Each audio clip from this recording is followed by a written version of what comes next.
New today, the Department of Homeland Security saying they plan to redeploy hundreds of Border Patrol personnel to the border. I'm Virginia Cha. And I'm Brian Schlonsky. Border Patrol also being directed to ramp up efforts to return migrants to Mexico as they apply for asylum. Now, all of this as the president threatens to shut down the border altogether. ABC's Lana Zach has the latest.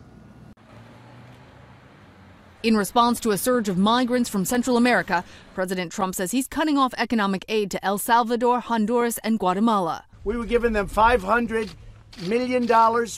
We were paying them tremendous amounts of money, and we're not paying them anymore because they haven't done a thing for us. The president also threatening to close the entire U.S.-Mexico border, which critics say would not stop migrants who would move to more remote crossings, but would stop legal trade. ABC's Matt Gutman is at the border. Take a look at the number of people crossing on the bridge, both on foot and in cars, people going to work and going to school, and the economic impact could also be enormous.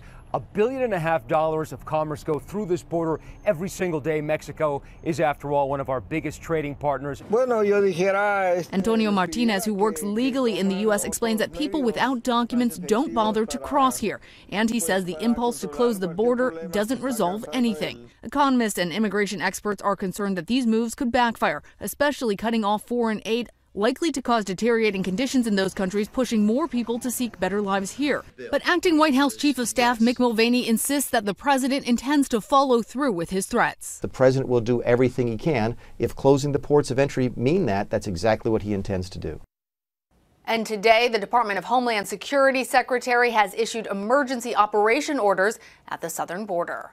Lana Zach, ABC News, Washington.